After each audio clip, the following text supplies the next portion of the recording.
एक बार भगवान विष्णु शेषनाग पर लेटे लेटे ऊब गए। उन्होंने धरती पर सैर करने का मन बनाया।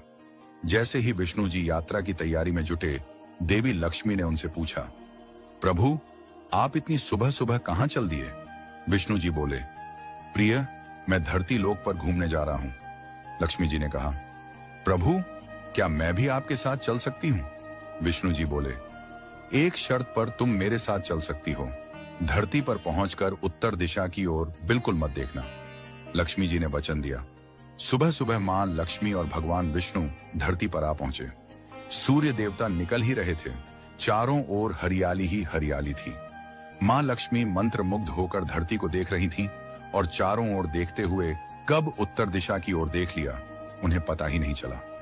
उत्तर दिशा में उन्हें एक आकर्षक बगीचा नजर आया, जहां बहुत ही सुंदर फूल खिले थे। मां लक्ष्मी बिना कुछ सोचे समझे उस बगीचे की ओर चल दी और वहां से एक सुंदर फूल तोड़ लाई। लेकिन जैसे ही मां लक्ष्मी वापस भगवान विष्णु के पास लौटी, उन्होंने देखा कि भगवान विष्णु की आंखों में आंसू थे। विष्णु जी बोले, कभी भी किसी से बिना पूछे उसकी कोई वस्तु नहीं लेनी चाहिए। तुमने उस माली के बगीचे से बिना पूछे फूल तोड़ा, ये चोरी के समान है और तुमने अपना वादा भी भंग किया। इसलिए अब तुम्हें 3 वर्षों तक उस माली के यहाँ सेवा करनी होगी। उसके बाद मैं तुम्हें वापस बैकुंठ बुला लूंगा। मां लक्ष्मी ने सहमति दी। उन्होंने एक छोटी बच्ची का रूप धारण किया और उस बगीचे के मालिक राघव के घर पहुंची। घर क्या, एक झोपड़ी थी। राघव की पत्नी, 2 बेटे और 3 बेटियां थीं। किसी तरह उनका गुजारा चलता था।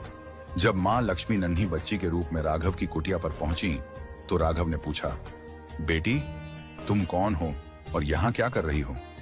लक्ष्मी जी ने कहा, मेरा नाम विभा है। मेरा इस दुनिया में कोई नहीं है। मैंने कई दिनों से कुछ नहीं खाया है। मुझे कोई काम दे दो। घर का सारा काम कर दूंगी। बस मुझे एक कोने में रहने का आसरा दे दो। राघव बोले, बेटी, मैं तो बहुत ही गरीब हूं। मेरी कमाई से घर का खर्च मुश्किल से चलता है।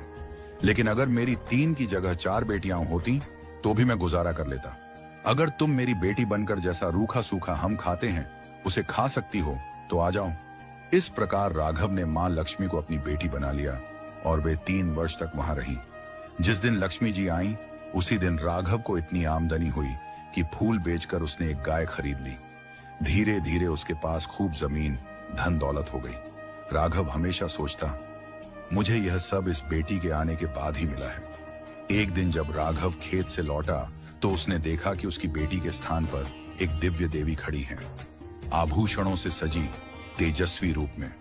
राघव समझ गया, यह तो स्वयं मां